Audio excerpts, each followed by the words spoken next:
नमस्कार, मैं कुमार श्रीकांत आपका स्वागत कर रहा हूँ स्लो जिंदगी और बाबा की खरी खोटी में। दरअसल एक अरशद मदनी है। अरशद में मदनी जो है वो प्रलाप कर रहे थे और बोल गए कि साहब जब न्यूयॉर्क का मेयर कोई ऐसा व्यक्ति बन सकता है, यानी कि बदलाने की बात कर रहे थे वो। और जब अलग अलग देशों का चीफ यूके का भी मेयर इंग्लैंड में मेयर बन सकता है तो भारत में क्यों नहीं। और सीधे वो जो एक मदरसा है, आप उसे यूनिवर्सिटी कह सकते हैं, अल फलाह यूनिवर्सिटी की बात कर रहा हूँ, जिस पर अब ताला लगने वाला है। दरअसल वो उसका बचाव कर रहे थे। दरअसल वो ये कह रहे थे कि ऐसी यूनिवर्सिटी जहां मुस्लिम तालीम ले रहे हैं और मुस्लिम आगे बढ़ रहे हैं, मुस्लिमों को आगे बढ़ते हुए ये इस देश की सरकार यानी कि नरेंद्र मोदी और योगी आदित्यनाथ या बीजेपी आरएसएस देख नहीं सकती। उनको दिक्कत होती है और सीधे उस यूनिवर्सिटी को बंद कर देते हैं। तो सवाल ये उठता है कि जामिया मिलिया इस्लामिया बंद क्यों नहीं हुआ, अलीगढ़ मुस्लिम विश्वविद्यालय बंद क्यों नहीं हुआ, हमदर्द विश्वविद्यालय बंद क्यों नहीं हुआ। आखिर अल फलाह जो तथाकथित मदरसा है, मदरसे में आप बम बनाना सीखते हैं और मदरसे में आप बम को फोड़कर उड़ जाना भी सीखते हैं। और अल फलाह में उस बम की डिजाइनिंग क्या हो सकती है और वहां पर कैसे बम बांधकर आप उड़ जा सकते हैं।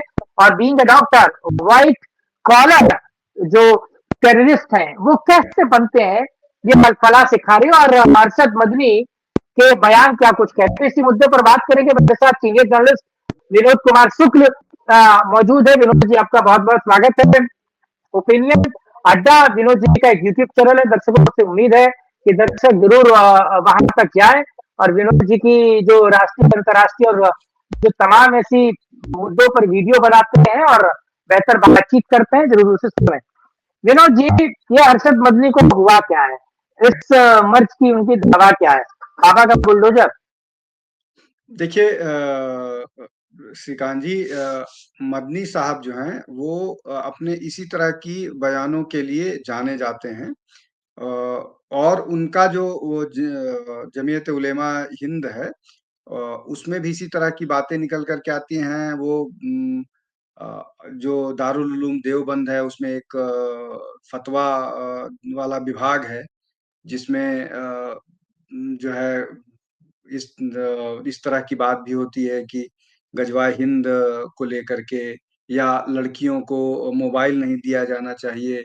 और इस तरह की बात है। और वो ये दोनों संस्थाएं जो हैं, जमीयत उलेमा हिंद और दारुल उलूम देवबंद जो है वो अ, दुनिया की से दूसरी सबसे बड़ी और महत्वपूर्ण सेमिनरी है, मुस्लिम यूनिवर्सिटी। पहली जो है वो इजिप्ट कायरो में है,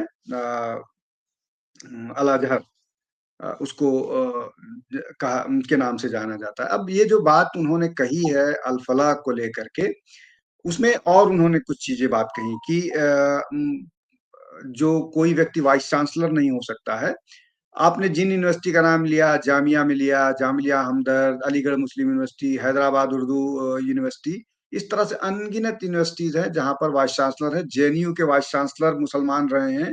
अब उसमें और भी बहुत सारी यूनिवर्सिटीज हैं जहां मुसलमानों की बात छोड़ दीजिए, महिलाओं पर इनको ऑब्जेक्शन होता है। अलीगढ़ मुस्लिम यूनिवर्सिटी की वाइस चांसलर महिला भी थी। अब दूसरा मसला ये है कि ये जो विक्टिम कार्ड वाला मामला है, ये विक्टिम कार्ड खेलने की इनको बड़ी बीमारी है। ये इन्होंने एक जमीयत उलेमा हिंद का एक लीगल सेल है जो आतंकवाद के जिनको आतंकवाद के आरोप में गिरफ्तार किया जाता है उनका मुकदमा लड़ती है और बहुत सारे ऐसे लोगों को छुड़वाने में कामयाब भी होती है। सबसे पहली बात यह है कि लोग आरएसएस के फंड के बारे में बहुत पूछते रहते हैं। इनके पास कहाँ से फंड आता है उसकी भी जांच होनी चाहिए। अब वो जरूर बतानी चाहिए कि इनके पास कहाँ से इतना फंड आता है कि वो हर हर हर दूसरे मसले पर, ये वक्त पर बड़े बड़े वकीलों को खड़ा खड़ा कर देते हैं। ये आतंकवादियों का बचाव करने के लिए बड़े बड़े वकील को खड़ा कर देते हैं, खूब पैसे कहते हैं। ये जो एनसीआर एनआरसी आसाम में हुआ था उसके खिलाफ ये लड़ाई लड़ रहे थे। आसाम में और एक कानून बना था पॉलीगैमी के खिलाफ, उसके खिलाफ ये सुप्रीम कोर्ट में ये इस तरह का काम करते रहते हैं। एक और बात है इसलिए कि मैंने ये सारी बातें कहीं उसको झूठ साबित करने के लिए मैंने इनके भी इस तरह के बयान को बोला कि ये झूठ बोल रहे हैं, ये सही नहीं बोल रहे हैं। मैं आपको उदाहरण देता हूँ। आरिफ मोहम्मद खान जितना चुनाव जीते हैं, वो सब हिंदू मेजॉरिटी से जीते हैं। मैं आपको कॉन्स्टिट्यूएंसी का नाम बता देता हूँ। 1980 में वो लोकसभा में पहुंचे थे कानपुर से। कानपुर हिंदू मेजॉरिटी है, कॉन्स्टिट्यूएंसी है। उसके बाद वो बहराइच से जीते थे। हारे कब? जब वो बीजेपी के चुनाव टिकट पर चुनाव लड़े कैसरगंज से। तो बीजेपी के चुनाव बीजेपी के टिकट पर चुनाव हारे और तब उनको कोई मुसलमान सपोर्ट नहीं किया। बाकी और जो भी मसला रहा और बहुत सारे कारण होते हैं। खाली उसकी बात छोड़ दिए, आप ये कहिए ये आरोप लग सकता है कि मैं जिस व्यक्ति का नाम ले रहा हूं वो जो है वो उसकी उसका उस पर एक बीजेपी के साथ या बीजेपी, हालांकि जब वो चुनाव लड़े थे तो जनता दल और संयुक्त मोर्चा से चुनाव लड़े थे, तो बीजेपी के साथ नहीं थे। अब दूसरा नाम लेता हूं, जो ये है मुफ्ती मोहम्मद सईद। मुफ्ती मोहम्मद सईद जब गृह मंत्री बने थे तो वो मुजफ्फरनगर से चुनाव जीते थे। मुजफ्फरनगर गाजियाबाद से थोड़ी दूर एक जिला है और वो भी मुस्लिम मेजॉरिटी नहीं है। मुस्लिम पॉपुलेशन वहां जरूर है, लेकिन अब आप ये सोचिए कि कोई व्यक्ति जम्मू कश्मीर से उठ करके आया हो और जो सेपरेटिस्ट जो गुलाम नबी आजाद महाराष्ट्र में चुनकर आए थे, महाराष्ट्र से चुनकर आए थे। वो राज्यसभा में गए थे, लोकसभा नहीं गए थे। मैं ये लोकसभा की बात कर रहा हूँ श्रीकांत जी। ये लोग लोकसभा का चुनाव जीत करके आए हैं। इन जिनका, और ये जो मैं दो नाम ले रहा हूं ना, ये दो नाम केवल दो नाम नहीं है, अनगिनत ऐसे नाम गिना सकता हूँ। वो लंबी सूची है। उतना उतना चर्चा करना फायदा है ना। तो कुल मिलाकर के ये कहना कि मुसलमानों के साथ ये अन्याय हो रहा है, ये झूठ बोलना है। ये झूठ बोल करके उन मुसलमानों को बरगलाना है जो जमीयत उलेमा के सरबराह को सुनते हैं और बड़ी संख्या में सुनते हैं।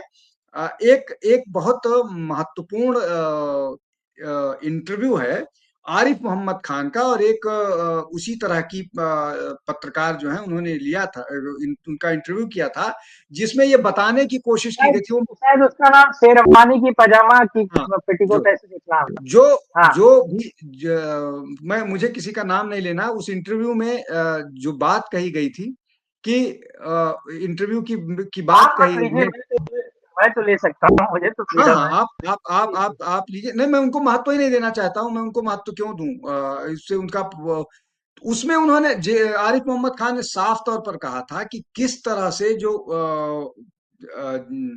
वहाँ का सिलेबस है दारुल उलूम देवबंद का, उसमें जिहाद की बात कही गई है, और उन्होंने बाकायदा दिखाया वो किताब। तो दारुल उलूम देवबंद की सिलेबस में जिहाद की बात की जा रही है, और वो बैठ करके ज्ञान दे रहे हैं कि मुसलमानों के साथ अन्याय अत्याचार और ये हो रहा है, और इस बहाने अल फलाह को टारगेट किया जा रहा है। इस बात पर वो चुप्पी साध गए कि वहां पर 3,000 जो किलो एक्सप्लोसिव मिला, वो कहाँ से आया, किस लिए आया, क्या क्या उससे दीपावली के पटाखे बनाने की तैयारी थी? दीपावली भी बीत गई थी। इस बारे में भी उनको बताना चाहिए।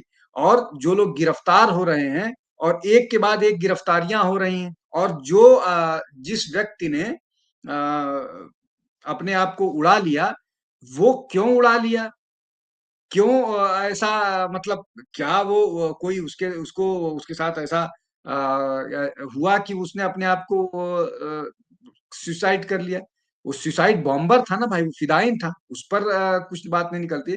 तो कुल मिलाकर के ये जो है जमीयत उलेमा की भूमिका, ये इनकी भूमिका, ये दावा तो ये करते हैं कि हम स्वतंत्र भारत के पार्टीशन का विरोध कर रहे थे, लेकिन विरोध के पीछे की मंशा नहीं बताते हैं। और वो मंशा अब तक इनकी वही है। उस मंशा पर काम कर रहे हैं, और ये सारे लोग बांग्लादेश भी खूब जाते हैं। इनका एक चैप्टर बांग्लादेश में भी है। तो ये कुल मिलाकर के आधी बात बताते हैं, और आधी बात इसलिए बताते हैं कि हमको आपको मालूम है कि ये क्या अल-फलाह के साथ क्या हो रहा है, आतंकवाद से उनके संबंध निकल कर के आ रहे हैं, और गिरफ्तारियाँ हो रही हैं, एक के बाद एक गिरफ्तारियाँ हो रही हैं। उत्तर प्रदेश के लखनऊ के एक बड़े संस्थान की डॉक्टर जो है वो पकड़ी गई है, उसके गाड़ी से हथियार बरामद हुए हैं। अ, जम्मू कश्मीर से लोग गिरफ्तार हो रहे हैं, दिल्ली से गिरफ्तारियाँ हुई हैं, उसके अलावा हरियाणा से गिरफ्तारियाँ हुई हैं। तो इस मामले में सेलेक्टिव नज़र आते हैं जमीयत उलेमा हिंद के लीडर। एक और बात मैं आपको बता देता हूँ, राम मंदिर का मुकदमा भी ये लड़ रहे थे, और इन्होंने, मैं उस प्रेस कॉन्फ्रेंस में था, इसलिए मैं बता पा रहा हूँ। प्रेस कॉन्फ्रेंस में इन्होंने, जब राम मंदिर का फैसला आया था, तो आने वाला था, तो बोले थे कि अगर राम मंदिर का फैसला आ जाएगा और वो जिस पक्ष में आ जाएगा हम उसको स्वीकार कर लेंगे, और वो बात वहीं खत्म हो जाएगी। राम मंदिर का फैसला यूनानिमस आया, मंदिर के पक्ष में आया। अगले दिन उन्होंने प्रेस कॉन्फ्रेंस करके बोली कि हम इसकी रिवीजन में जा रहे हैं।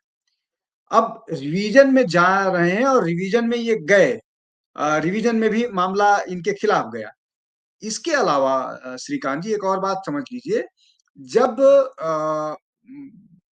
जब मंदिर में खुदाई और सुप्रीम कोर्ट ने इस तरह की बात आई थी, तो ये जो चूंकि ये all India Muslim personal law board के में भी से जुड़े हैं, कई के बाद सदस्य भी रहे हैं, और बाबरी एक्शन कमेटी है, उसको भी किसी न किसी तरह से इन्फ्लुएंस करते रहे हैं। तो वहां से ये बात निकल करके आई थी कि अगर इस तरह के प्रमाण मिल जाएंगे कि राम मंदिर के नीचे हिंदू या किसी मंदिर का स्ट्रक्चर नजर आएगा, तो हम अपना पिटीशन वापस ले लेंगे।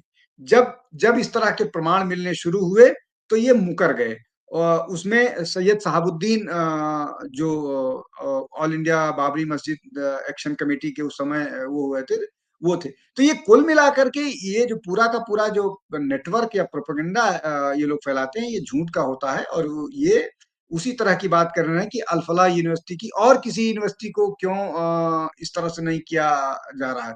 तो ये कुल मिलाकर के ऐसे है। और दूसरा ये कि जो अल-फलाह का ओनर है, उसके वो पहले ही फ्रॉड के आरोप में 3 साल जेल काट चुका है।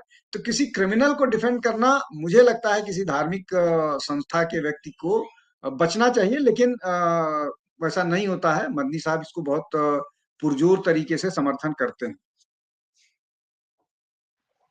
लेकिन मदनी साहब का इलाज मुझे तो बाबा का बुलडोजर ही लगता है, क्योंकि बाबा का बुलडोजर जब चलता है तो वो बड़े मदनियों को और बड़े बड़े से बड़े कहा जाए कि कितनी लाल और सफेद लंबी आपकी दाढ़ी हो, ठीक करने का काम जो है वो बाबा का बुलडोजर कर देता है। विनोद जी, आपने इस मुद्दे पर समय दिया, और दर्शकों से अनुरोध है कि इस वीडियो को लाइक कीजिए, शेयर कीजिए, चैनल को सब्सक्राइब कीजिए, और कमेंट बॉक्स में अपनी राय रखना बिल्कुल मत भूलिए। विनोद सर, आप साथ जुड़े, इस मुद्दे बात की, इसके लिए बहुत धन्यवाद। फिर मिलेंगे, विनोद जी के साथ बनाएंगे किसी और मुद्दे पर बात। तब तक के लिए जय हिंद, जय भारत, वंदे मातरम, नमस्कार, जय श्री नमस्कार। राम।